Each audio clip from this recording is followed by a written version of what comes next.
উপস্থিত গীতাপ্রেমী ভক্তজন এবং মাতৃস্বরূপিণী জননী ও ভগিনীগণ, সায়ংকালীন সত্রে আমাদের আলোচ্য বিষয় শ্রীমদ্ ভগবদ গীতার পঞ্চদশ অধ্যায় পুরুষোত্তম যোগ। 6 নম্বর শ্লোকের আলোচনা চলছে। কয়েকদিন 6 নম্বর শ্লোক নিয়ে আলোচনা করেছি, আজকেও 6 নম্বর নিয়েই বলা হবে। পঞ্চদশ অধ্যায় পুরুষোত্তম যোগ, 6 নম্বর শ্লোকের আলোচনা চলছিল। 6 নম্বর শ্লোকটি একবার সমেতভাবে পাঠ করব। না তদ্ভাসয়তে সূর্য না শশাঙ্কো ন পাবকঃ ইয়াদ গত্বা ন নিবর্তন্তে তদ্ধাম পরমং মম।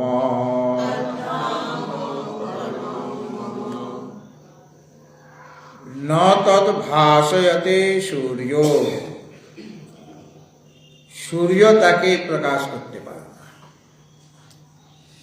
ন শশাঙ্ক, শশাঙ্ক মানে চন্দ্রমা। চন্দ্রমার এক নাম শশাঙ্ক কেন? শশ মানে খরগোশ, সেই খরগোশ যার শরীরে অঙ্কে মানে শরীরে অঙ্কিত হয়ে আছে। অঙ্ক মানে অঙ্কিত। দূর থেকে মনে হয় যে চাঁদের মধ্যে কিছু একটা আছে, ওটা কল্পনা করা হয়েছে, কোনো খরগোশ ইত্যাদি কিছুই নেই, ওইরকম আমাদের কাছে মনে হয়। শশ মানে খরগোশ যার শরীরে অঙ্কিত হয়ে আছে, তার নাম শশাঙ্ক। অথবা অঙ্ক মানে কোল, যার কোলে খরগোশ রয়েছে। খরগোশ খুব ভালোবাসেন চন্দ্রমা, যার অঙ্কে মানে কোলে কে রয়েছে? শশ রয়েছে, মানে খরগোশ রয়েছে। শশ মানে খরগোশ। তো শশাঙ্ক মানে চন্দ্রমা, যাকে প্রকাশ করতে পারে না, এবং অগ্নিও তাকে প্রকাশ করতে পারে না। আমাদের আগে বলা হয়েছিল যে সূর্য হলেন চক্ষুর অধিষ্ঠাত্রী দেবতা, আর চন্দ্রমা হলেন মনের অধিষ্ঠাত্রী দেবতা, আর অগ্নি হলেন বাক্যের অধিষ্ঠাত্রী দেবতা। সুতরাং সূর্য প্রকাশ করতে পারছে না মানে চক্ষু দ্বারাও তার রূপ দর্শন করা যায় না, আর চন্দ্রমা তাকে প্রকাশ করতে পারছে না মানে মনের দ্বারা তিনি চিন্তার অবিষয়। অগ্নি তাকে প্রকাশ করতে পারছে না মানে তিনি বাক্যের অতীত, বাক্যের দ্বারা তাকে বলা যাবে না। বলে কেন? বাক্যের দ্বারা তো বলা হয়েছে তিনি সত্যম জ্ঞানম অনন্তম, এই তো বাক্যের দ্বারা বলা হলো। তিনি সচ্চিদানন্দ, তিনি নিত্য শুদ্ধ বুদ্ধমুক্ত স্বভাব, বা তিনি সত্যম জ্ঞানম অনন্তম, উপনিষদে বলা আছে। বলে যেখানে এরকম বিধিমুখে আছে বলে মনে হচ্ছে ওটা বিধিমুখে নয়, নিষেধ মুখে। তিনি সত্যম মানে তিনি মিথ্যা নন, তিনি জ্ঞানম মানে তিনি জড় নন, তিনি অনন্তম মানে তার অন্ত নেই, অন্তরহিত তিনি, এইভাবে নিষেধ মুখেই বলা হয়েছে। তিনি উচ্ছিষ্ট হন না, অর্থাৎ বাক্যের দ্বারা তাকে প্রকাশ করা যায় না। এবং যে পদ লাভ হলে যদ গত্বা, গত্বা মানে প্রাপ্য, লাভ করে বা জেনে, যাকে জানলে পরে ন নিবর্তন্তে, প্রত্যাবর্তন হয় না, সংসারে আর ফিরে আসতে হয় না। তদ্ধাম পরমং মম, সেটাই আমার পরম ধাম, যেখানে গেলে আর ফিরে আসতে হয়, সেটাই আমার পরম ধাম। এটা 15 অধ্যায় 6 নম্বর শ্লোকে বলা হলো। আবার এই অধ্যায়ে 4 নম্বর শ্লোকে রয়েছে তথা পদং তৎ পরিমার্গিতব্যম যস্মিন গতা ন নিবর্তন্তি ভূয়া। যস্মিন গতা, যেখানে গেলে পর আর ফিরে আসতে হয় না, পুনরায় ফিরে আসতে হয় না, একই কথা বারবার বলা আছে। আবার 8ম অধ্যায়ে এই কথাটা আরো বলা হয়েছে 21 নম্বর শ্লোকে। মানে সেখানে গেলে মানে তাকে জানলে যে ফিরে আসতে হয় না, এটা দৃঢ়, এর মধ্যে দৃঢ়তা আছে, মানে এটা নিশ্চয়ই হবেই, মানে তাকে জানলে আর কোনোদিন ফিরে আসতে হবে না সংসারে। অব্যক্তোক্ষর ইত্যুক্তস্তমাহু পরমাং গতিম ইয়ং প্রাপ্য ন নিবর্তন্তে তদ্ধাম পরমং মম। যাকে পেলে আর ফিরে আসতে হয় না, সেটাই আমার পরম ধাম, মানে উৎকৃষ্ট ধাম, মানে উৎকৃষ্ট স্বরূপ। ধাম মানে স্বরূপ, কোনো জায়গা নয় বা কোনো একটা বিল্ডিং নয় যে এটা বিষ্ণুধাম, বা আমরা বাড়ি বানিয়ে লিখি যে এটা নিজের নাম দিয়ে।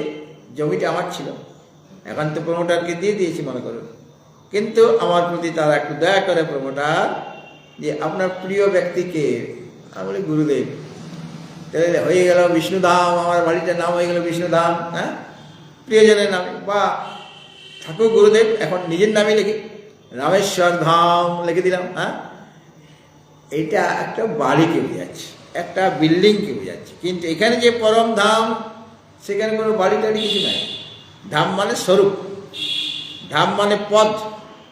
ওই ধামের ধামটাকে অন্য জায়গায় পদ বলা হয়েছে। যস্মিন গতান নিবর্তন্তি ভূয়, বা যদ গত্বা ন নিবর্তন্তে তদ্ধাম পরমং মম। ধাম শব্দ এখানে আছে, আর অষ্টম অধ্যায় আছে ধাম। আর যস্মিন গতান নিবর্তন্তি ভূয়, তার আগে পদ শব্দ রয়েছে, তথা পদং তৎ পরিমার্গিতব্যম। যস্মিন গতান নিবর্তন্তি ভূয়, এটা পরম পদ, পরম পদ, পরম ধাম। পরম মানে উৎকৃষ্ট, উৎকৃষ্ট যে স্বরূপ, এটা বলা হয়েছে। সুতরাং এই যে আমার যেটা স্বরূপ, সেটাই পরমাত্মার স্বরূপ। তো পরমাত্মার স্বরূপ একবার বিশেষভাবে জেনে নিলে মানে উপলব্ধি হবে। একটা জ্ঞান, একটা বিজ্ঞান। জ্ঞানের দ্বারা আমার পরোক্ষ জ্ঞান হলো, আর বিজ্ঞানের দ্বারা আমার সাক্ষাৎকার হবে, আমার উপলব্ধি হবে। সুতরাং সেই পরম পদ তোমাকে পেতে হবে, মানে নিজের স্বরূপটি তোমাকে অবগত হতে হবে। তুমি কে আসলে? তুমি কি রাম, শ্যাম, যদু, মধু ইত্যাদি, বা তুমি কি শরীর, ইন্দ্রিয়, মন? তুমি যাকে আইডি দিয়েছো, মানে আইডেন্টিফিকেশন কার্ডে লিখেছো আমার পিতার নাম কি, মাতার নাম কি, হ্যাঁ, এবার এসআই করা হয়েছে না? পিতার নাম দিতে হবে, আবার মাতার নাম দিতে হবে, আবার নিজের নাম দিতে হবে। তো এইটা কি আসল আমি নামটা লিখেছি? বিএলও বলছে হ্যাঁ মারে মানে ঠিক আছে ঠিক আছে, কেননা আপনার রেশন কার্ডে মিলছে, ওই আধার কার্ডে মিলে যাচ্ছে নাম, আবার প্যান কার্ডে মিলে যাচ্ছে, কাজে এটা ঠিকই দিয়েছেন। ওটা ভুল পরিচয় দিলাম, কেন? ওটা তো এই কয়েকদিনের জন্য ওটা পরিচয়, আগের পরিচয়টা দিই নাই তো। আগের জন্মের পরিচয়, আগের পিতা আলাদা ছিল, মাতা আলাদা ছিল, আমার নাম আলাদা ছিল, আমার এই শরীরটাই ছিল না, আমি দেবতা ছিলাম। কুকুর বিড়াল বলছি না, দেবতা ছিলাম। তাহলে আমার পরিচয়টা আগের জন্মে তো ওইটা ছিল, তার আগের জন্মে কুকুর ছিলাম। আর বউ কে ছিল? পত্নী কুকুরি। হ্যাঁ, সেই পরিচয়টা লিখলাম নাকি এখানে? ওগুলিও আসল পরিচয় নয়। আগে আগে সব জন্মের যদি আমি পিতা মাতার নামটা দিই না, তাহলে পর কাগজে কুলাবে নেই। ওই আমার এসআর করতে করতেই, মানে আমার ভেরিফিকেশন করতে করতে যত বিএলও আছে না, সব হয়রান হয়ে যাবে, নামটা লিখতেই পারবে না তো। হ্যাঁ, আসলে ওটা একটাও আমার সত্যিকারের পরিচয়, সব মিথ্যা পরিচয়। ওই মিথ্যা পরিচয় অনাদিকাল থেকে আমাদের হয়ে আছে। বর্তমানে আমি মনে করছি আমার নাম রামেশ্বর, আমার গুরুদেব স্বামী বিষ্ণুপুরীজি মহারাজ। এর আগে তোমার কে গুরুদেব ছিল? বারবার গুরু পাল্টে যাচ্ছে, পাল্টাচ্ছে কিনা? আসলে গুরু পাল্টাচ্ছে না, গুরু তো একজনই, যিনি গুকার অন্ধকার সাত রুকার তন্নিরোধক, অন্ধকার নিরোধিত্বাৎ গুরু নিত্য বিধীয়তে। গুরুর শরীরটা গুরুদেব না, তার যে স্বরূপটা হলো আমার গুরুদেব, তিনি নিত্য অশুদ্ধ বুদ্ধ মুক্ত স্বভাব। সুতরাং ভগবান আমাকে পঞ্চতত্ত্বে কি শিখাচ্ছেন? নিজের পরিচয়টা আগে শিখো। সব সময় তুমি ওই সব অফিসিয়াল কাজে, স্কুলের নাম যখন লিখে সব জায়গায় ভুল পরিচয় দিয়েছো তুমি, তোমার তো জেল হয়ে যাবে। জেল তো হয়ে গেছে, আমাদের সকলে ভুল পরিচয়ের জন্য আমাদের জেল হয়ে গেছে, থানা পুলিশ হয়ে গেছে।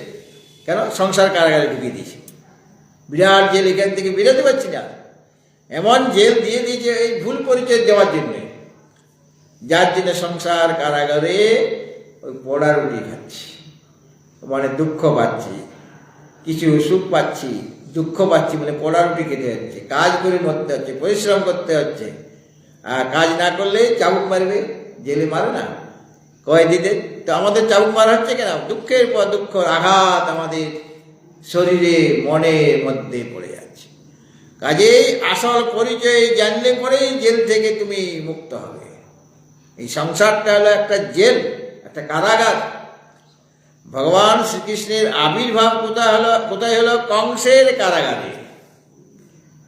কেন কারাগারে আসতে হলো তাকে? তিনি তো অবতার পুরুষ, সে তো ভালো জায়গায় আসতে পারত, বসুদেব দেবকে আগে অন্যত্র সরিয়ে নিতে পারতেন তিনি, কিন্তু তা সরালেন না।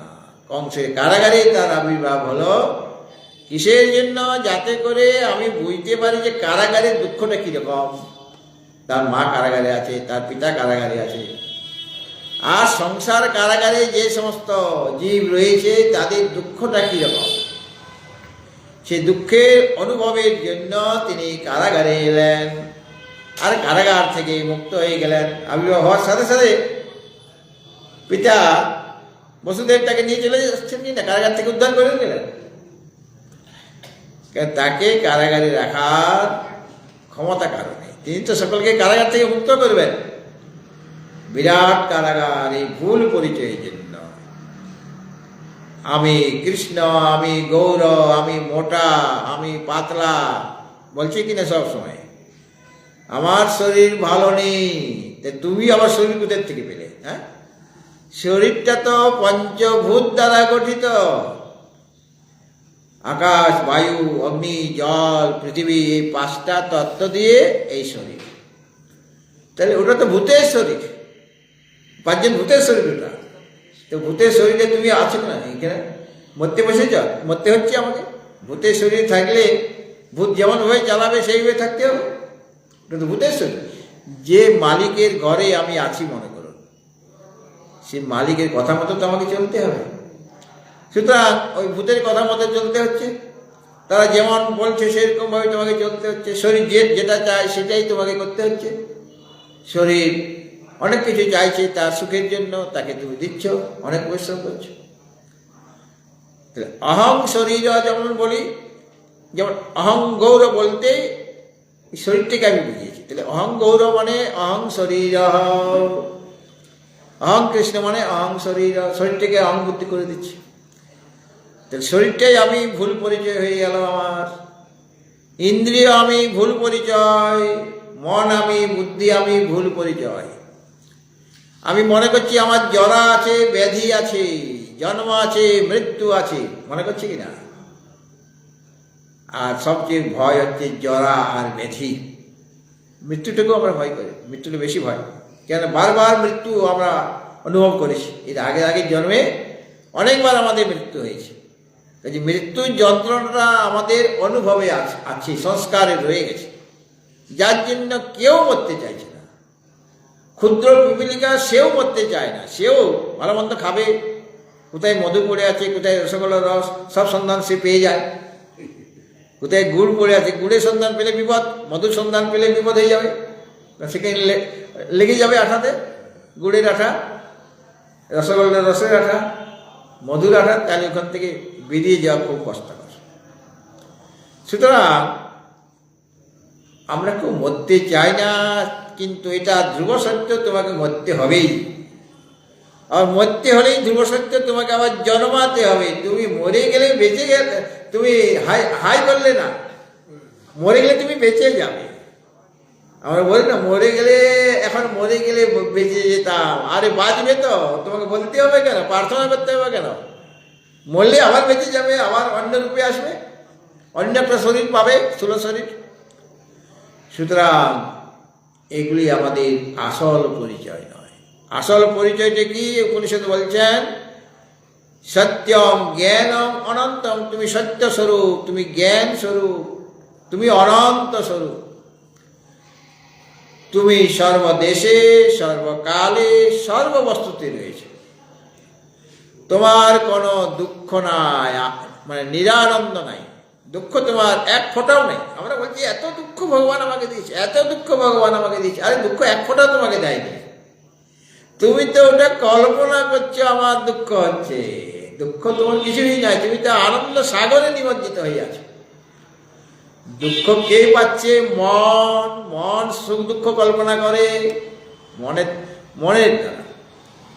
একই জিনিস আপনিও খেলেন, সেই জিনিসটা আমিও খেলাম, তাহলে দুজনের একই আনন্দ হওয়া দরকার। ভালো জিনিস খেয়েছি, কিন্তু দুজনের আনন্দটার মধ্যে ফেরাক হয়ে গেছে। বা আমার অরুচি করে আমি খেয়েছি ওই জিনিসটাই, আমার কষ্ট হয়েছে। ওর আনন্দ, আমার কষ্ট। কেন? ওইটা আমার অপ্রিয় বস্তু। ওনার কাছে প্রিয় বস্তু, তার প্রিয় বস্তু পেয়ে খুব আনন্দ, আর আমার কাছে ওই বস্তুটাই অপ্রিয়। ওটা আর কদিন থাকতে হবে, এই অপ্রিয় বস্তুটা আমাকে কদিন খেতে হবে, দুঃখ হয়ে যাচ্ছে।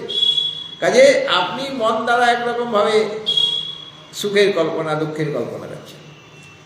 সুখ দুঃখ, মান অপমান সব মনের কল্পনা, মনের ধর্ম। সম্মানিত আমি হয়েছি মানে মন বলছে তুমি সম্মানিত। সুতরাং মন দামি নয়। কাজে আমার মান অপমান, লাভ ক্ষতি, জয় পরাজয়, সুখ দুঃখ কিছুই নেই, কোনো দ্বন্দ্ব, সমস্ত দ্বন্দ্ব থেকে আমি রহিত। আর আমার জরা নেই, ব্যাধি নেই। জরা কার হয়? স্থূল শরীরের। ব্যাধি কার হয়? স্থূল শরীরের। সূক্ষ্ম শরীরের জরাও নেই, ব্যাধিও নেই। ঈশ্বর উপনিষদে সুন্দরভাবে এই কথাটা বলেছেন। ঈশ্বর উপনিষদ যদিও ছোট্ট একটি উপনিষদ, কিন্তু কথাগুলি খুব সুন্দরভাবে এখানে নিবদ্ধ হয়েছে। ওখানে বলা হয়েছে পরমাত্মা স্বরূপ সম্পর্কে বলছেন আর কি।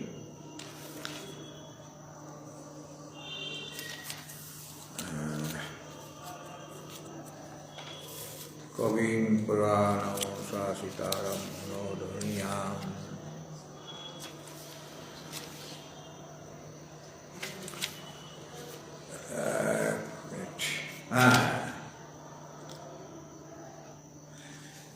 আট নম্বর শ্লোকে বলা হয়েছে ঈশোপনিষদে, সপরিজগাৎ শুক্রম অকায় ব্রণম। মানে সমস্ত উপনিষদে সেই পরম ধামের কথাই বলা হয়েছে। গীতা শাস্ত্রে সম্পূর্ণ অধ্যায়ে, সম্পূর্ণ গীতায় সেই পরম ধামের কথাই বলা হয়েছে। ভাগবত সেই পরম ধামের কথা বলা হচ্ছে। এত পুরাণ উপপুরাণ সব পরম ধামের দিকেই আপনাকে নিয়ে যাবে, ভিন্ন ভিন্ন প্রসেসে।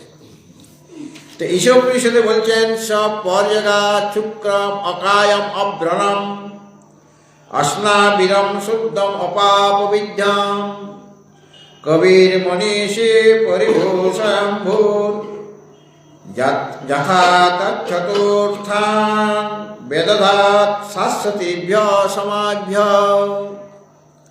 সেই পরমাত্মা কিরকম বলছেন এখানে, তিনি কিরকম? সপর্যগাৎ মানে তিনি সর্বত্র যান, মানে সর্বব্যাপী, সর্বত্র তিনি আছেন। সপর্যগাৎ অর্থাৎ তিনি হলেন সর্বব্যাপী। আর কিরকম না? শুক্র মানে শুদ্ধ, মানে জ্যোতির্ময় স্বরূপ, তার মধ্যে কোনো অশুদ্ধি নাই। শুক্র মানে শুদ্ধ। সব পর্যগাৎ শুক্র মানে তালবস হর্ষকার, শুক্র মানে শুদ্ধম। অশুদ্ধিটা কি? আসলে অবিদ্যাটা সবচেয়ে বড় অশুদ্ধি। কারণ অবিদ্যার জন্যই কামনা জাগে, রাগ, দ্বেষ ইত্যাদি কামনা জাগে, বাসনা জাগে। আর এই অশুদ্ধ সংসারে আমরা তখন নিমজ্জিত হয়ে যাই। কিন্তু তিনি হলেন শুক্রম, মানে শুদ্ধ, মানে জ্যোতির্ময় তিনি। আর তিনি অকায়ম, অকায়ম মানে অশরীর, তার কোনো শরীর নাই। তো এই যে তিনি সর্বব্যাপী, তিনি শুদ্ধ, শুক্র মানে শুদ্ধ মানে জ্যোতির্ময়, তিনি অকায়ম মানে শরীর রহিত, তিনি অব্রণম, অব্রণম মানে ব্রণ মানে ক্ষত, এই ব্রণ হয় না বা ক্ষত, তো ক্ষতটা কার হয়? স্থূল শরীর হয়। সূক্ষ্ম শরীর কোনো ক্ষত হবে কি? সূক্ষ্ম শরীরকে কাটা যাবে? এই আদা কাটতে গিয়ে পট করে আঙুলতে ধারালো ছুরি ছিল, লেগে গেল। তো কার লাগবে? এই স্থূল শরীরে লেগেছে। সূক্ষ্ম শরীরের ভিতরে যে আছে তাকে ছুরি দিয়ে কাটা যাবে? ওই আত্মার মতো স্বরূপ নাই। অচ্ছেদ্য অদাহ্য অক্লিদ্য শস্য নিত্য সর্বগত স্থানু রচল বয়ং সনাতন। তো যেখানে বলা হলো অকায়ম, অকায়ম মানে তার শরীর নেই, মানে সূক্ষ্ম শরীর নেই। আর যেখানে বলা হচ্ছে অব্রণম, ব্রণ নেই, ক্ষত নেই, তখন স্থূল শরীর নাই। কারণ স্থূল শরীরেরই ব্রণ হয় মানে ক্ষত হয়, কিন্তু সূক্ষ্ম শরীরে কোনো ক্ষত ইত্যাদি নেই। আর অস্নাবিরম মানে সিধা রহিত, সিধা কার থাকে? সূক্ষ্ম শরীর সিধা আছে, স্থূল শরীর সিধা উপসিধা আছে। অস্নাবিরম মানে সিধা রহিত, মানে স্থূল শরীর রহিত। এই যে অব্রণম আর অস্নাবিরম, এই দুইটা পদের দ্বারা বলা হলো তার স্থূল শরীর নাই। আর অকায়মের দ্বারা বলা হলো যে তিনি তার সূক্ষ্ম শরীর নাই। আর তিনি শুদ্ধ মানে নির্মল। ওই শুক্রম মানেও, শুক্রম মানে শুভ্রম, শুক্রম শব্দ অর্থ শুভ্রম মানে জ্যোতির্ময়। আর শুদ্ধম মানে নির্মল, অশুদ্ধটাকে অবিদ্যা, ওটা কারণ শরীর। তাহলে যেখানে বলা হলো শুদ্ধম মানে নির্মলম, তার মানে তার কারণ শরীর নেই। মানে তিনি বলা হলো তিনি পর্যগাত মানে সর্বব্যাপী, বোমবৎ ব্যাপ্ত দেহায় দক্ষিণামূর্ত এই নাম। তো বোমবৎ ব্যাপ্ত দেহায়, বোম মানে আকাশ, আকাশে বিমান, এরোপ্লেন আমরা বলি, বিমান, তার নাম ব্যোমযান। ব্যোম মানে আকাশে, আকাশের যানটা, যেমন স্থলযান আছে, জলযান আছে, সেই রকম আকাশযান মানে ব্যোমযান। বোম মানে আকাশ, সেই আকাশ সর্বত্র রয়েছে, বায়ু সব জায়গায় নেই, কিন্তু আকাশ সব জায়গায় রয়েছে। বোমবৎ আকাশের মতো ব্যাপ্ত, যার দেহ মানে স্বরূপ, এখানে দেহ মানে স্বরূপ, দেহ মানে এই বডি না, দেহ মানে স্বরূপ, যার স্বরূপটা আকাশের মতো ব্যাপ্ত, বোমবৎ ব্যাপ্ত, সর্বত্র তিনি ব্যাপ্ত হয়ে আছেন। সুতরাং পর্যগাত শব্দের দ্বারা তিনি সর্বব্যাপী, তার কোনো অবয়ব নেই। যার অবয়ব আছে সে সর্বব্যাপী হতে পারবে না। এই শরীরটা অবয়বযুক্ত, হাত আছে, পা আছে, মাথা আছে, কাজে একটা জায়গাতেই থাকবে এক সময়। অন্য সময় আরেক জায়গায় থাকতে পারবে, কিন্তু একই সময়ে এখানেও আছি, ওখানেও আছি, কলকাতায়ও আছি, বাঁকুড়াও আছি, হবে সময়, কারণ অবয়ব আছে শরীরটা। কাজে তিনি সর্বব্যাপী মানে নিরবয়ব। আর অবয়ব থাকলে সেটা বিচ্ছিন্ন করা যায়। হ্যাঁ, আমার হাত আছে, পা আছে, হাতটা কেটে গেল, পাটা কেটে গেলে হতে পারে। গাছ অবয়ব আছে, তার ডালপালাগুলি কেটে দেওয়া যায়। আকাশকে কাটা যাবে? কাটা যাবে। আকাশকে জলে ভেজাতে পারবেন? আকাশকে আগুনে পুড়িয়ে মারতে পারবেন? আকাশকে বায়ুটা পালিয়ে যাবে, গরম হয়ে বায়ু সেই জায়গা খালি করে দেবে। হ্যাঁ, অন্য জায়গা থেকে আবার বায়ু আসবে, কারণ বায়ু ছাড়া হতে পারে না। ওখানে যে বায়ুটা ছিল সেটা আমি নিচে আগুন ধরে দিয়েছি, তো তখন বায়ুটা গরম হয়ে উপরে চলে যাবে। কিন্তু দেখলো যে ওখানে বায়ু নেই, ওখানে যারা আছে তারা তো এখনই মারা যাবে। তো অন্য জায়গা থেকে বায়ু এসে ছুটে এসে তাদের প্রাণ বাঁচাচ্ছে, মানে ঝড় সৃষ্টি হয়ে যাচ্ছে। আগুন লাগলে ঝড় হয়ে যায়, মানে বায়ু প্রবাহটা সেই দিকে এসে যায়, কেননা ওখানকার বায়ু চলে যাচ্ছে। তা দেখুন আগুনের দ্বারা তার তো বিকার হচ্ছে, মানে পালিয়ে যাচ্ছে, গরম হয়ে উপরে চলে যাচ্ছে। জল শুকিয়ে যাবে আগুনে, আগুন লাগিয়ে দিলে জল ধীরে ধীরে একদম শুকিয়ে যাবে। 1 কিলো দুধ গরম করতে দিয়েছি, ঘন করে খাবো, তো আমি তো রেখে দিয়েছি, হ্যাঁ গ্যাস সিম আছে করছি ঠিকই, কিন্তু তারপরে আহা মোবাইলে ফেসবুকে কে কী বলছে, আমি তো দিয়েছি এখানে পোস্ট করেছি, এখানে কতগুলি ভিউ আসলো, কতগুলি কি কমেন্ট দিয়েছে তার উত্তর দিতে হবে, তারপরে হোয়াটসঅ্যাপে কে আমাকে মেসেজ পাঠিয়েছে দেখতে হবে, তারপর ইউটিউবে দেখতে হবে কে কী করছে, কোথায় রবীন্দ্রসঙ্গীত, কোথায় নজরুল সঙ্গীত বা যার যেমন, এই দেখতে দেখতে তারপরে আপনার নাকটা কীরকম পোড়া গন্ধ লাগছে, আর ছুটে যাচ্ছেন, গিয়ে দেখেন 1 ফোঁটা দুধ নেই, সব কালো হয়ে গেছে। এখন মাজতে মাজতে ওটা 12টা বাজে, হ্যাঁ 1 কিলো দুধে 1টা ফোঁটা নাই, জল বাষ্প হয়ে উড়ে গেছে, দুধটা তো জল, জলীয় অংশ আছে, সব জল উড়ে চলে গেছে। তাহলে আগুনের জলটা নষ্ট হয়ে যায়, শুকিয়ে যায়। কিন্তু আকাশকে এরকম ভাবে জলের দ্বারা ভিজিয়ে মারা যাবে না, অগ্নির দ্বারা শুকিয়ে মারা যাবে না, অগ্নির দ্বারা তপ্ত দগ্ধ করে মারা যাবে না, বায়ু শুষ্ক করে মেরে ফেলে। আর পৃথিবী তত্ত্ব মানে শস্ত্র মানে পৃথিবী তত্ত্ব তাকে ছেদন করতে পারে। তো তিনি পর্যগাত মানে সর্বব্যাপী, তার অভাব নেই, নিরবয়ব তিনি শুভ্রম মানে জ্যোতির্ময় পুরুষ, স্বয়ং প্রকাশ তিনি অকায়ম মানে সূক্ষ্ম শরীর তার নেই, তিনি অব্রণম মানে স্থূল শরীর নেই। ব্রণ মানে খদ, ব্রণ মানে আগে আমাদের যে সময়ে হয়তো ব্রণ সকলকে হয় সেটা ব্রণ বলে, কিন্তু যে কোনো খদকে ব্রণ বলে। সে ব্রণ আছে মানে স্থূল শরীর আছে, তিনি অব্রম মানে স্থূল শরীর তার নেই। অস্নাবিরম মানে তার শিরা নেই, এটাও স্থূল শরীর বলা হয়েছে। আর শুদ্ধ মানে নির্মলম, অশুদ্ধি থেকে অবিদ্যা বা অজ্ঞানটাই সবচেয়ে বড় অশুদ্ধি। অবিদ্যার জন্যই তো এত কাম ক্রোধ লোভ মোহ মদ মাশ্চর্য এইসব এসে গেছে, আর অবিদ্যার জন্যই তা আমাকে জেল খাটতে হচ্ছে, কারাগারে বন্দী হয়ে আছে, এই সংসার থেকে পালিয়ে যেতে পারছি না কোথাও। আর এই অবিদ্যার জন্যই কত রকমের শরীর আমাকে ধারণ করতে হচ্ছে, আর কত ঘোরাঘুরি করতে হচ্ছে, এক জায়গায় স্থির হয়ে থাকতে পারছি না। এখন পৃথিবী লোকে, তারপরে চলে গেলাম ভুবলোকে, কোনো সময় স্বলোকে যাচ্ছি, কখনো মহা, কখনো জন, কখনো তপ, কখনো সত্যলোক মানে ব্রহ্মলোক, কখনো অতল বিতল ইত্যাদি লোকে যাচ্ছি, কখনো ভাই এই ব্রহ্মাণ্ড ভালো লাগছে না, পাশে আরেকটা ব্রহ্মাণ্ড ঘুরছি, সেখানে আমি চলে গেলাম, অনন্ত করে ব্রহ্মাণ্ডে ঘোরাঘুরি করছি আমি। কতখানি আমরা মানে পরিব্রাজক, সকলে আমরা একজন পরিব্রাজক, এক জায়গায় থাকছি না। এখানে 50 বছর 60 বছর 100 বছর থাকলাম এখানে এই পৃথিবীতে বা এই শরীরে, তারপরে এই শরীর আর নেই। যদি পৃথিবী লোকেও আসো আরেকটা শরীর পাবে, বা পৃথিবী লোকে না থেকে আমার খুব যাওয়ার ইচ্ছে ছিল আমেরিকায় গিয়ে ওখানেই থাকি, ওখানে কত সুখ, আর কত সুখ কত দুঃখ আছে কেন। তা ঠিক আছে, তুমি যখন আমার কাছে প্রার্থনা করেছ, ঠিক আছে তোমাকে আমেরিকাতেই পাঠিয়ে দিচ্ছি। কীভাবে পাসপোর্ট চাইছে না, ভিসা লাগছে না, তুমি যখন মারা গেলে চলে গেল, তারপরে তোমার পরের জন্মটা আমেরিকা করে দাও, যা মরাই যাবে, তুমি ফর্সা হবে, সাহেব হবে, সাহেব হয়ে দেখো সাহেবের দুঃখটা কীরকম বুঝতে পারবে, তখন সাহেব হবে, আমেরিকায় থাকবে। সুতরাং এইভাবে ভ্রমণ হচ্ছে সবসময়, এই ভ্রমণের হাত থেকে রক্ষা নাই। কখন রক্ষা হবে? যদি আসল পরিচয়টা আমি কে এটা বুঝতে পারি, তাহলে ভ্রমণ সব বন্ধ।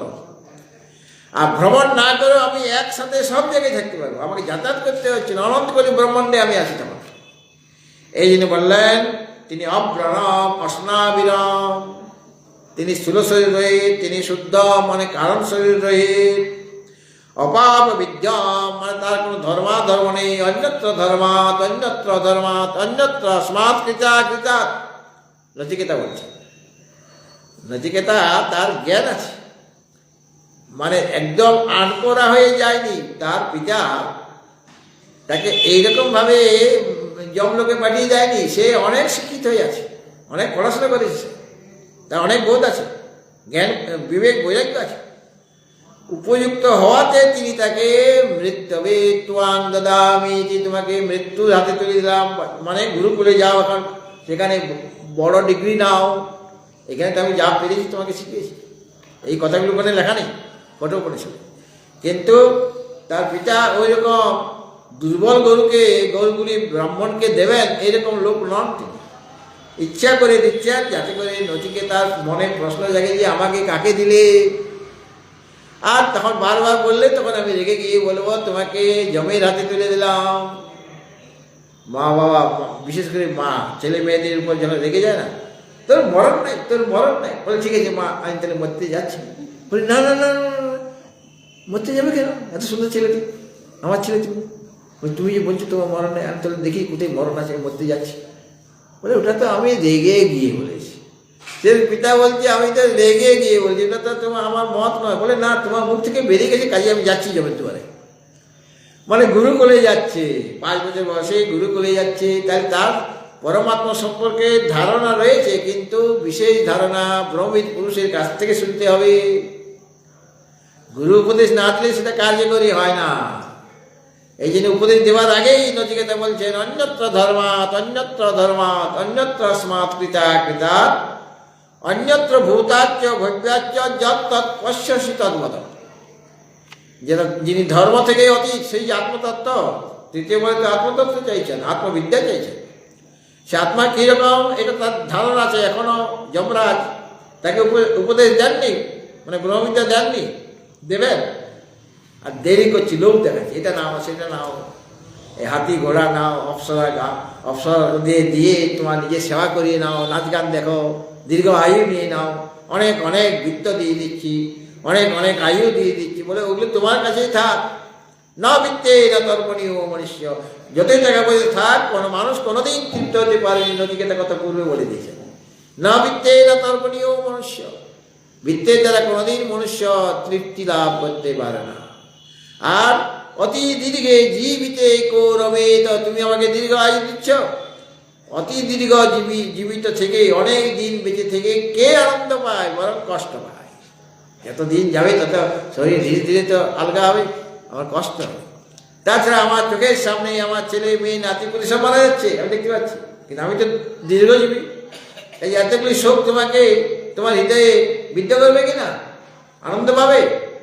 দুঃখটা বেশি হয়ে যাবে। অতি দীর্ঘে জীবিতে কৌরবেত, অতি দীর্ঘ জীবনে কে আনন্দ লাভ করতে পারে? মানে কেউ লাভ করতে পারে না। সুতরাং আর লোক দেখাবে না, যেটা আসল কথা সেটা বলো। বলে কি যে আসল কথা? অন্যত্র ধর্মাৎ, অন্যত্র ধর্মাৎ, যেটা ধর্মের অতীত, যিনি অধর্মের অতীত। অন্যত্র ধর্মাৎ, অন্যত্র ধর্মাৎ, অন্যত্র অস্মাৎ কৃতা কৃতা, যিনি কার্য কারণ থেকে ভিন্ন, যিনি কার্যও নন কারণ নন। যত্র ভূতাচ্চ ভব্যাচ্চ, ভূত মানে কাল, অতীতকাল, ভব্য মানে ভবিষ্যৎকাল, আর বর্তমান কালের কথা বলা হয়নি, ওটা নিতে হবে। যিনি 3টা কালে, 3টে কালের অতীত। অন্যত্র ধর্মাৎ, অন্যত্র অধর্মাৎ, অন্যত্র স্মাৎ পিতা পিতা, অন্যত্র ভূতাচ্চ ভব্যাচ্চ। ভূত মানে অতীতকাল, ভব্য মানে ভবিষ্যৎকাল থেকে ভিন্ন, মাঝখানে বর্তমান কালকে নিতে হবে। অর্থাৎ 3 কাল থেকে ভিন্ন, ত্রিকালাতীত যৎ পশ্যসি, যেটা তুমি জানো, দেখেছো মানে জানো, তোমার সেই বিষয়ে জ্ঞান আছে। দেখা মানে জ্ঞান, দর্শন মানে জ্ঞান, যেটা তুমি জানো। তদ্বত, সেই যে আমাকে বলো, ওই লোক টোক দেখিয়ে এই বাচ্চা ছেলেকে মনটাকে বিক্ষিপ্ত করে দিও না। হ্যাঁ, এই জন্য সেটা নচিকেতা উপদেশ পাওয়ার আগেই জেনেছেন। সেই কথাটি উপনিষদও বলে দিলেন যে তিনি অপাপ বিধ্যম, ধর্মটাও পাপ, অধর্মটাও পাপ। আমরা বলি পুণ্যকর্ম করতে হবে, কিন্তু ওই ধর্মটাও পাপ আর অধর্মটাও পাপ। কীরকম? অধর্মের দ্বারা তো দুঃখ হবে, আর ধর্মের দ্বারা আনন্দ হয়। কিন্তু আনন্দ দিয়ে সে তোমাকে সংসারে বেড়া জ্বালিয়ে আবদ্ধ করবে। হ্যাঁ, সুখ আমাদের দেয়, এই যে আমরা এত ভালোবাসা পাচ্ছি, লোকে সম্মান করছে, হ্যাঁ, অনেকেই স্নেহ করছে, মায়া মমতা আছে, আর খুব ভালোবাসছে, আর এটা সেটা দিচ্ছে। বলে এটা দিয়ে তোমাকে বেশ আবদ্ধ করে রাখছে, সংসার থেকে তোমাকে যেতে দেবে না, এখানে পচে মরো তুমি। কাজে ধর্ম সেটাও পাপতুল্য। কেন সেই ধর্মের জন্য পুণ্যকর্ম করলে তার সেই পুণ্যকর্মের ফল ভালো শরীর পাবো। তাহলে সেই ভালো শরীর মানে আমি তো শরীর থেকে বেরিয়ে যেতে পারলাম না, আর তো উৎকৃষ্ট শরীর পেলাম। পাপজনী হলে নিকৃষ্ট শরীর পেলাম, আর পুণ্যজনী হলে উৎকৃষ্ট শরীর পাবো। কিন্তু সেই তো তুমি শরীরে আবদ্ধই থাকলে, শরীর আছে বলেই তোমার সুখ দুঃখ সবই থাকবে। কাজেই একটা হলো লোহার খাঁচা, একটা সোনার খাঁচা। পাখি রয়েছে লোহার খাঁচাতে, যে আবদ্ধ আছে সেও মুক্ত আকাশে উঠতে পারছে না, আর যাকে সোনার খাঁচাতে রাখা হয়েছে সে খুব আনন্দে আছে। সে অহংকার করে বলতে পারে, দেখো আমার খাঁচাটা কত সুন্দর, আর তোমার খাঁচাটা দেখো জং ধরে যাচ্ছে, এটা লোহার খাঁচা। তখন লোহার খাঁচার পাখি বলছে, আমি তো মুক্ত আকাশে উঠতে পারি, তুমি পারো তো? সোনার খাঁচা যখন তোমার, তুমি মুক্ত আকাশে উঠতে পারো? বলে, তা পারি না, আমি বারবার এই খাঁচা থেকে বেরিয়ে যেতে চাই, যদিও সোনার খাঁচা এটা, এখানে থাকতে চাই না। কিন্তু এমনভাবে বন্ধ করে রেখেছে যে আমার ঠোঁট কেটে যাচ্ছে, রক্ত বেরোচ্ছে, ডানা ঝাপটাচ্ছি কেবল, কিন্তু এখান থেকে বেরোতে পারছি না। কাজে ধর্মটাও সংসারে আবদ্ধের কারণ, আর অধর্মটাও সংসারে আবদ্ধের কারণ। আর তিনি কিরকম? তিনি অপাপ বিদ্যম, মানে পাপের দ্বারা তিনি বিদ্য হন না, অর্থাৎ তার কোনো পাপ নেই, মানে তার মধ্যে কোনো ধর্মও নেই, অধর্মও নেই। তাকে পেতে গেলে তোমাকে ধর্ম অতীত হতে হবে। এই গীতাতে বলা হয়, সর্বধর্মান পরিত্যাজ্য মামেকং শরণং ব্রজ অহং ত্বং সর্ব পাপেভ্যো মোক্ষয়িষ্যামি মা শুচঃ। সমস্ত ধর্ম মানে সমস্ত ধর্ম অধর্ম, অথবা ধর্ম মানে জড় ধর্ম, সংসারিক ধর্ম মানে এই বস্তুর ধর্ম, সেই বস্তুগুলির প্রতি তোমার যে আসক্তি আছে সেটা ত্যাগ করা আগে। সর্বধর্মান পরিত্যাজ্য, জড় ধর্ম আর চেতন ধর্ম, দুটো ধর্মই আছে। তো চেতনকে পেতে গেলে, সেই পরম পদকে পেতে গেলে জড় ধর্ম ত্যাগ করতে হবে আগে। জড় ধর্মের প্রতি তোমার যে আসক্তি, অসংখ্য শাস্ত্রেণ দৃঢ়েন চিত্ত্বা, এই অসংখ্য শাস্ত্রের দ্বারা তুমি ওই সব ধর্মকে পরিত্যাগ করো। সর্বধর্মান পরিত্যাজ্য, সংসারের প্রতি যত আসক্তি রয়েছে সেটাকে যে সত্য বলে মনে করছো, সেটা যে সুখদাকে যে মনে করছো, এটা আগে ত্যাগ করো। বৈরাগ্য বুদ্ধি আগে আসুক, তারপরে তোমাকে শরণাগত হতে হবে। তথা পদং তৎপরিমার্গিতব্যম যস্মিন গতা ন নিবর্তন্তি ভূয়ঃ ত্বমেব চাদ্যং পুরুষং প্রপদ্যে যথা প্রবৃত্তি প্রসিতা পুরাণী। সেই পরম পুরুষের শরণাগত আমি হলাম। বৈরাগ্য চাই আর শরণাগতি চাই। আর এখানে বলছেন বৈরাগ্য চাই, সর্বধর্মান পরিত্যাজ্য, যার মামেকং শরণং ব্রজ, শরণাগতি। শরণাগতি মানে তার আশ্রয় নাও। তার আশ্রয় না মানে তাকে জানার চেষ্টা করা, বারবার তার আলোচনা করা, বারবার তার চিন্তন করা, গুরুমুখ থেকে বারবার শোনা, এটা হলো চেতনের আশ্রয়। মাম একং শরণং ব্রজ, আমি যে এক, আমি মানে এখানে কৃষ্ণ বললো, এখানে কৃষ্ণকে বোঝাবে না। কৃষ্ণের যে পারমার্থিক স্বরূপ, তিনি সত্যম জ্ঞানম অনন্তম, মানে ভগবান শিব তিনিও সত্যম জ্ঞানম অনন্তম। মা কিরকম? সত্যম জ্ঞানম অনন্তম, তিনিও তাই। কাজে চেতন তত্ত্ব, তার শরণাগত হও। তমেব শরণং গচ্ছ সর্বভাবেন ভারত, সর্বতভাবে তার আশ্রয় গ্রহণ করো। তাহলে বৈরাগ্য আর শরণাগত হলে কি হবে? শরণাগত মানে তার আশ্রয় নিয়ে আমি এগিয়ে যাচ্ছি, থেমে নেই, তিনি আমাদের আকর্ষণ করছেন। আর গুরু সেইভাবে ঠেলছে আমাকে, বারবার শ্রবণ করো, বারবার মনন করো, বারবার নিদিধ্যাসন করো। এই করতে করতে আমি ধর্মাধর্মের অতীত হয়ে যাব, আমি পাপ পুণ্যের অতীত হয়ে যাব, কার্য কারণের অতীত হয়ে যাব, আর কালাতীত হয়ে যাব, গুণাতীত হয়ে যাব। এই জন্য ওখানে বলা হলো, অহং ত্বং সর্ব পাপেভ্যো মোক্ষয়িষ্যামি, আমি তোমাকে সমস্ত পাপ থেকে মুক্ত করে দেবো। পাপ মানে পাপ পুণ্য সব, মানে যত আসক্তি করার জায়গা ছিল সব জায়গা থেকে তোমাকে মুক্ত করে দেবো। অহং ত্বং সর্ব পাপেভ্যো মোক্ষয়িষ্যামি, মুক্ত করে দেবো। মা শুচ, মানে তুমি সুখ করো না। সুখের হাত থেকে মুক্ত হতে গেলে এই পরম পুরুষ, যাকে আদ্য পুরুষ বলা হয়েছে, যাকে পরম ধাম বলা হয়েছে, যাকে পরম পদ বলা হয়েছে, তাকে না জানলে তুমি সুখের হাত থেকে কোনোদিন নিবৃত্ত হতে পারবে না।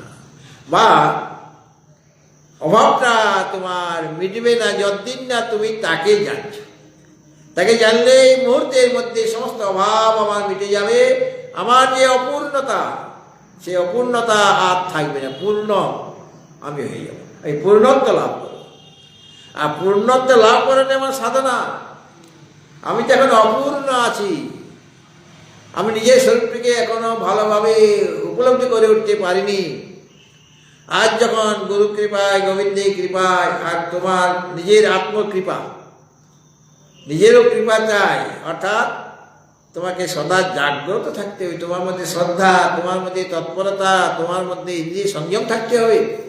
এটা আত্মকৃপা। নিজের কৃপা মানে কিছু তপস্যা চাই তোমার, যার দ্বারা তুমি তাকে জানতে পারবে, তপস্যা চাই। আর গুরু যেভাবে বলছেন সেই অনুসারে তোমাকে চলতে হবে। করিষ্যে বচনন্তম বলতে হবে অর্জুনের মতো। অর্জুন বলেছেন না, নষ্ট মহাস্মৃতি লব্ধ্বা তৎপ্রসাদান্ময়াচ্যুত শীতোস্মিগত সন্দেহ করিষ্যে বচনন্তম। তা তোমার বচন মতো চলবো, মানে তোমার উপদেশ মতো, অর্থাৎ গুরুর উপদেশ মতো আমাকে চলতে হবে। এটাই শরণাগত হওয়া। আর এরকম চলতে চলতে একদিন চরই বেতি চরণ বই মধুবিন্দতে, তখন মধু লাভ হবে।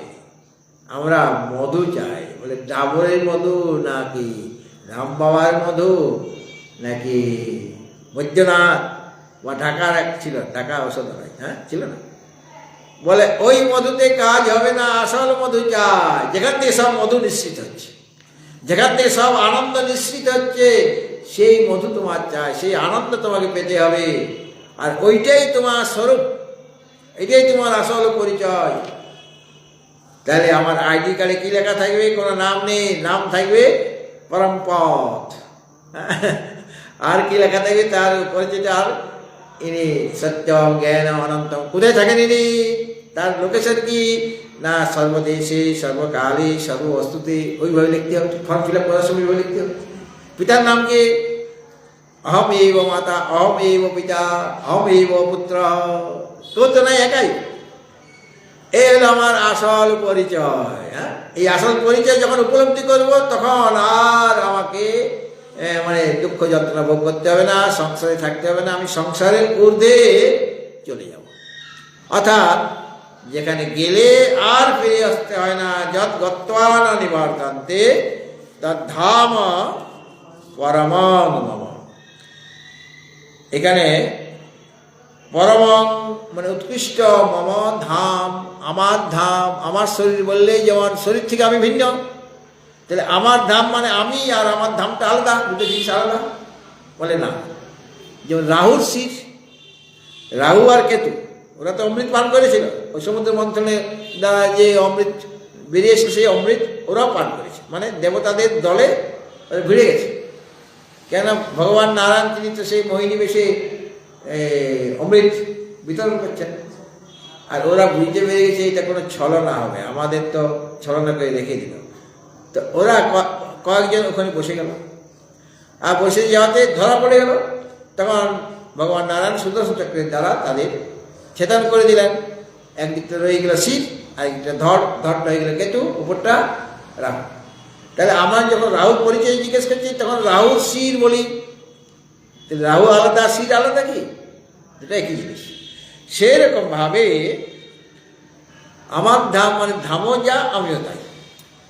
অভেদে ষষ্ঠী বলা হয়েছে, মানে ভেদে ষষ্ঠী না, মানে আমি আলাদা আর আমার ধাম আলাদা, তাহলে তো দ্বৈত রয়ে গেল। আর এই দ্বৈতের দ্বারা আমার কাজ হবে না। আমার কি চাই? আমার অদ্বৈত তত্ত্বে আমাকে প্রতিষ্ঠিত হতে হবে। সুতরাং এই যে ব্রহ্মস্বরূপ যিনি স্বয়ংপ্রকাশ, ব্রহ্মস্বরূপ যিনি স্বয়ংপ্রকাশ, জ্যোতির্ময় তিনি। ঈশ্বর ওই কথাই বললেন, তার স্থূল শরীর নেই, তার সূক্ষ্ম শরীর নেই, তার কারণ শরীর নেই। তিনি শুক্র মানে শুভ্র মানে জ্যোতির্ময়, তিনি স্বয়ংপ্রকাশ, এই পরমপদ। এবং অন্যের দ্বারা তিনি প্রকাশিত হন না, তিনি সকলকেই প্রকাশিত করেন। সূর্য, চন্দ্র, গ্রহ, নক্ষত্র এরা কেউ তোমাকে প্রকাশ করতে পারে, ওরা সব প্রকাশ্য। বা আমাদের যে ইন্দ্রিয় মন বুদ্ধি রয়েছে সেগুলো প্রকাশ্য পরমাত্মার দ্বারা, সেই পরম পদের দ্বারাই প্রকাশ্য। ইন্দ্রিয় মন বুদ্ধি তাকে কোনোদিনই প্রকাশ করতে পারবে না। এই জন্য একে পরম বলা হয়েছে, মানে তিনি সকলকেই প্রকাশিত করছেন। আর কোনো প্রকাশ্য বস্তু প্রকাশককে প্রকাশ করতে পারে না। পরম পদ বা পরম তত্ত্ব সূর্যকে প্রকাশ করছে, সূর্য কি পরমাত্মাকে প্রকাশ করতে পারবে? সে তো প্রকাশ্য হয়ে গেল। আর আমাদের সূর্য ভগবান প্রকাশ করছেন। সূর্য যখন আমরা আলো পেয়ে গেলাম, প্রকাশিত হলাম, কিন্তু আমরা যদি কোনো সময় ভাবি যে আমি এখন সূর্যকে প্রকাশ করব, লাইট নিয়ে যাচ্ছি সূর্য দেখার জন্য, তো সূর্য দেখা যাবে? সূর্যকে দেখতে পাবো লাইট দিয়ে, সাধারণ আলো দিয়ে দেখা যাবে তাকে? কারণ আমাদের দৃষ্টিতে সূর্য প্রকাশক আর আমি প্রকাশ্য। সেরকম সকলের প্রকাশক হচ্ছেন একজন পরমপদ, আর বাকি সব হলো প্রকাশ্য। তাহলে প্রকাশ্য কোনো বস্তুই সে প্রকাশক যে পরমাত্মা তাকে কোনোদিনই প্রকাশ করতে পারবে না। কিন্তু তস্য ভাষা সর্বমিদং বিভাতি, তার প্রকাশের দ্বারাই সমস্ত কিছু প্রকাশিত হচ্ছে। এটা কঠোপনিষদেও বলা হয়েছে। সেখানে বলা হয়েছে ন তত্র সূর্য ভাতি, মানে গীতা তো উপনিষদেরই সার। গীতাকে উপনিষদ বলা হয়েছে। গীতার সম্পূর্ণ নাম কি? শ্রীমদ্ ভগবদ গীতা উপনিষদ, এটা সম্পূর্ণ নাম। যেমন আপনার নাম শ্রী বা শ্রীমতী অমুক, তারপরে তো আপনার টাইটেলটা বলতে হবে। আর যদি সাউথ ইন্ডিয়ান হন তাহলে আপনার পিতার নাম, পিতার পিতার নাম, মায়ের নাম ঢুকাতে হবে। হ্যাঁ, ওদের পরিচয় মানে অনেক ঝামেলা। একজন চাঁদা চাইছে, গেছে সরস্বতী পুজো চাঁদা দেন, বলে ঠিক আছে চাঁদা দিব, তো নামটা তুমি তো আমার রসিদ বইয়ে নাম লিখবে, তার নামটা বলে বলো কি নামটা কি? ও ভাবছে রমা পদ ও পদ বলে দেবে। সে নাম বলছে যে এক পাতা হয়ে যাবে নাম, বুঝতেই পারছে না। বলে আপনাকে চাঁদা দিতে হবে না, আমরা পারছি না। তার এত বড় নাম, মানে এত পরিচয়, মানে মাতা পিতা তার দাদু দাদু দাদু তাদের নাম ঢুকাচ্ছে। হ্যাঁ, কাজে ওই অত বড় নাম, মানে সমস্ত বংশ পরিচয় দিয়ে দিচ্ছে, যে কোন বংশ সব বলে দেওয়া হচ্ছে। তো এইসব পরিচয় সব নকল পরিচয়। আসল পরিচয় হচ্ছে তুমি সেই পরম পথ, তুমি এই পরম পথ, তুমি সেই পরম স্বরূপ, উৎকৃষ্ট স্বরূপ, তুমি নিত্য শুদ্ধ বুদ্ধ মুক্ত স্বভাব। তোমার জন্ম নেই, দুঃখ নেই, ন জায়তে ম্রিয়তে বা কদাচিৎ, নায়ং ভূত্বা ভবিতা বা ন ভূয়, অজো নিত্য শাশ্বত এম পুরাণ। তুমি অজ, তোমার জন্মই হয়নি। অজ, তুমি নিত্য শাশ্বত চিরন্তন, অজো নিত্য শাশ্বত পুরাণ। তুমি পুরাণ হলো নিত্য নবীন। তুমি অনেক কালের পুরাণ, অনাদিকাল থেকে আছো, কিন্তু এখনো তুমি জীর্ণ শীর্ণ হয়ে যাওনি, আগের মতোই চিরনবীন হয়ে আছে। পুরাণে মানে চিরনবীন, অনাদিকাল থেকে আমি আছি, কিন্তু চিরনবীন, আমি কোনোদিন বৃদ্ধ হব না।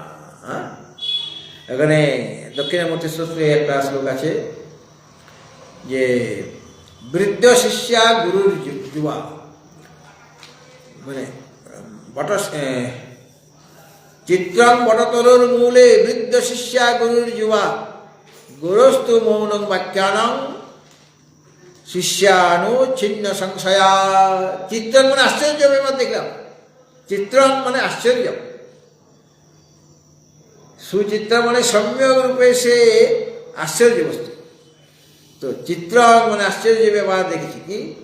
চিত্রং বটতরুর মূলে, একটা বটবৃক্ষের নিচে, বিদ্যা শিষ্যা গুরুর যুবক গুরু, তিনি সেই বটগাছ অনেক সেই বাঁধি রাখে না, সে তার উপর বসে, তার নিচে শিষ্যগুলি সব বৃদ্ধ, আর গুরুদেব যুবক। গুরুস্থ মৌন ব্যাখ্যান, সে মৌনভাবে ব্যাখ্যা দিচ্ছে, কোনো কথা বলছে না, কারণ সেই পরমপদে কথা বাক্যের দ্বারা বলা যায় না, অবাক মানস গোচর। আর তার মৌন ব্যাখ্যা শুনে শিষ্যরা সব ছিন্ন সংশয় হয়ে যাচ্ছে, সংশয় দূর হয়ে যাচ্ছে। আর যত বৃদ্ধ শিষ্য ছিল, কেউ 10 বছরের বৃদ্ধ, কেউ 20 বছরের বৃদ্ধ, কেউ 30 বছরের বৃদ্ধ, কেউ 80 বছরের বৃদ্ধ, কেউ 100 বছরের বৃদ্ধ, এরকম সব মানে শিষ্যগুলো সব এই বৃদ্ধ, মানে মানে 10 বছর থেকে আরম্ভ করে একদম 80-100 বছর পর্যন্ত আছে, সব বৃদ্ধ। ইনি 10 বছরের বৃদ্ধ, মানে ওদের শরীরে অভিমান আছে এই জন্য বৃদ্ধ, আর গুরুর শরীরে অভিমান নেই এই জন্য যুবক। আর যখনই শিষ্যের সমস্ত সংশয় দূর হয়ে যাচ্ছে তখন সব এক একজন, যত বুড়ো বুড়ি বসেছিল সব যৌবন নিয়ে ফিরে যাচ্ছে। 80-তে আসিও না, 80-তে আসিও না, একবার ডুব দিলেই 80 বছরের বুড়া বুড়ি ডুব দিলেই তুমি 16 বছরের যুবক হয়ে ফিরে যাও। যাও শুশুনিয়া পাহাড়ে, ওখানে পুকুরটা এখনো আছে, সরোবরটা এখন আছে, ওখানে কোনো রকম ভাবে একটা যদি ডুব দিতে পারো, তোমার 80 বছর বয়স, তুমি কথা বলতে পারছো না, কোনো রকম ভাবে নাতিপুতিদের কোলে করে নিয়ে যাবে। আর যখনই তুমি ডুবটি দিলে বেরিয়ে আসবে একদম 16 বছরের। 80-তে আসবে না, ওটা কল্পনা, ওটা সিনেমা। কিন্তু আমরা আসলে যুবক হয়ে যাচ্ছি। 80 বছরের বৃদ্ধ আমি, আর এখন বয়স বললে জিজ্ঞাসা করলে আমি তো বয়সটা বলতে পারবো না, কারণ বয়স তো আমার নাই, বয়সই নেই। আমার 10 বছরের বয়স নয়, 20 বছরের বয়স নয়, 80 বছরের বয়স নয়, কারণ আমি গুরুর উপদেশ পেয়েছি।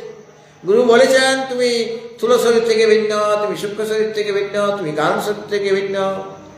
কাজে বয়স কিসের থেকে পাবো? আমি তো নব যৌবন সম্পন্ন, নব যৌবন সম্পন্ন আমি।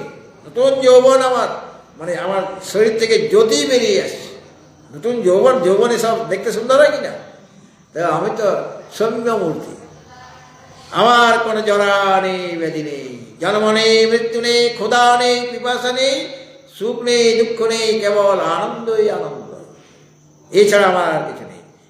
ওটাই হলো পরমপদ, ওই আনন্দটাই পরমপদ, ওই জ্ঞানটাই পরমপদ, ওই যে সত্তা তোমার, ত্রিকালের সত্তা, ওইটাই তোমার পরম। তুমি সৎ, তুমি চিৎ, তুমি আনন্দ, তুমি নিত্য, তুমি শুদ্ধ, তুমি বুদ্ধ, তুমি মুক্ত। তোমার দুঃখ কোথায়?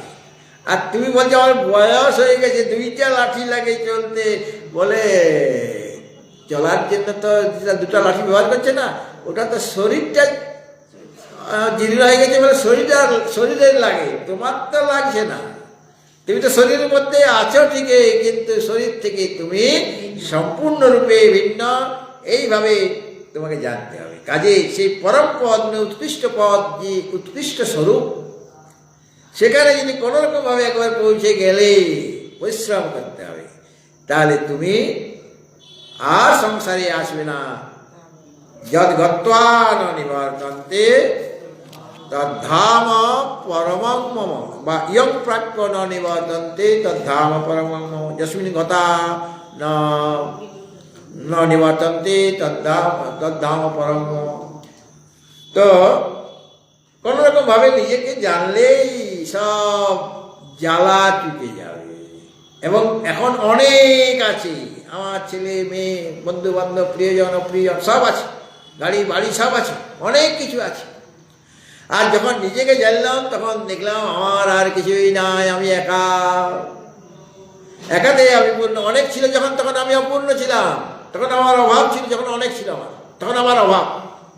যত অনেক হবে তত অভাবটা দিন দিন বাড়তে থাকবে, যত আমার সংসার প্রসারিত হবে তত তোমার অভাব বাড়বে।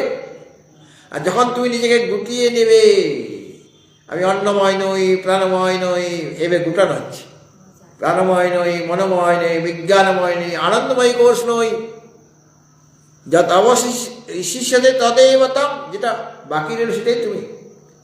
সেখানে আর অনেক নেই, আমি তখন একা হয়ে গেলাম। আর একা হওয়াতেই আমি পূর্ণ, অনেক থাকাতে আমি অপূর্ণ ছিলাম। অভাব আর মিটেই না, মিটেই না, দুঃখ কোনোরকম ভাবেই যাচ্ছে না। আর যখন একা হয়ে গেলাম, অদ্বৈতে প্রতিষ্ঠা লাভ করলাম, তখন আমি পূর্ণ হয়ে গেলাম, সব অভাব মিটে গেল। তখন আমি আত্মকাম, আত্মতৃপ্ত, আত্মন্যেব চ সন্তুষ্টস্তস্য কার্যং ন বিদ্যতে যস্তাত্মরতিরেব সাৎ আত্মতৃপ্তস্য মানব আত্মন্যেব চ সন্তুষ্টস্তস্য কার্যং ন বিদ্যতে। তখন আর কোনো কর্ম বাকি না, সব কর্ম আমার হয়ে গেছে। আমি তো কোনো সময় কর্ম করে শেষ করতে পারছি না। আমি একজনকে জিজ্ঞেস করলেন যে আপনার সব কাজটা আপনার হয়েছে? বল না মহারাজ, একটা কাজ বাকি আছে, ওই কাজটা করলেই বাস, এইখানে আশ্রমে পড়ে থাকবে, আর কোথায় যাবো না। ওটা কদিন লাগবে? এই 6 মাস। 6 মাস পরে গেল, দাদু তোমার সেই কাজটা হয়েছে? বলে ওই কাজটা তো হয়ে গেছে, আরেকটা কাজ এসে গেছে আমার কাছে, ওই কাজটা করলে তারপরে মহারাজ মানে আপনার কোনো অসুবিধা হবে না, আপনার ওখানেই থাকবো বলে আমার কোনো সেবা করতে লাগবে না। আর 6 মাস কেটে গেল, দাদু আর চলো আশ্রমে চলো। আরে মহারাজ আরেকটা কাজ লাগে, ওইটা করি, নতুন কাজ এসে গেছে। ওই নাতি শেষ হবে না, দিনই হবে না। কেন শেষ হবে না? তুমি এখন আত্মরতি, আত্মতৃপ্ত, আত্মসন্তুষ্ট হতে পারো না, এই জন্য তোমার কাজ শেষ হচ্ছে না। জায়গা আছে এখনো, কাজ শেষেই হবে না আমাদের। 100 বছরের জায়গায় যদি আমাকে 1000 বছরের আইন দেওয়া হয়, তবু কাজ শেষ হবে না আমার। কিন্তু 10 বছরেও আমার কাজ শেষ হয়ে যেতে পারে, 20 বছর আমার সব কাজ শেষ হয়ে যেতে পারে, যদি আমি যস্তাত্মরতি বৎসাৎ আত্মতৃপ্তস্য মানব আত্মন্যেব সন্তুষ্ট তস্য কার্যম নবতি। ওই সময় আর করা বাকি, তখন তিনি কৃতকৃত্য হবেন। সমস্ত কৃত্যবার কর্ম তখন তার করা হয়ে গেছে, আর কিছু কর্ম বাকি নাই। কারণ কর্ম করবে কেমন করে? কোনো পাওয়ার যোগ্য কোনো বস্তু নাই তোমার। আমি কিসের জন্য কর্ম করবো? আমার বাসনা নেই। বাসনা থাকলে পরেই তো কর্ম করি আমরা, বাসনাই নেই, অবিদ্যাই নেই। অবিদ্যা, কাম, কর্ম, ফল সব নেই। আমি নিজের স্বরূপে প্রতিষ্ঠিত হয়েছি। ঋষি যাজ্ঞবল্ক্য বললেন, যো বা এতদ অক্ষরঙ্গার্গী বিদিত্বা অস্মাৎ লোকাৎ প্রৈতি স ব্রাহ্মণ। তিনি ব্রাহ্মণ, যিনি এই লোক থেকে চলে যাওয়ার সময়ে তাকে সেই অক্ষর পুরুষকে, সেই অবিনাশী তত্ত্বকে, সেই পরম পদকে জেনে চলে যান, শরীর ত্যাগ করেন, তিনি ব্রাহ্মণ, মানে তিনি ব্রহ্মস্বরূপ হয়ে গেলেন। আর যিনি জানতে পারলেন না, যো বা এই তৎ অক্ষর গার্গী অবিদিত্বা, না জেনে চলে যাচ্ছেন, অস্মাৎ লোকাৎ প্রৈতি সব কৃপণ, সেই কৃপণ ব্যক্তি, মানে সে দিনহীন ব্যক্তি, তার দুঃখকেও দূর করতে পারবে না। সুতরাং একজন আনন্দ স্বরূপে মগ্ন, আরেকজন দুঃখ সাগরে নিমজ্জিত, এই হলো পার্থক্য। ভগবত ভক্তজন, আগামী কাল আমি থাকছি না, স্বামী জয়ানন্দজি মহারাজ পাঠ করবেন, সীতার বিষয় বলবেন। আমি আবার আপনাদের সামনে আসবো, সেটা বলে দেবো কবে আসছি।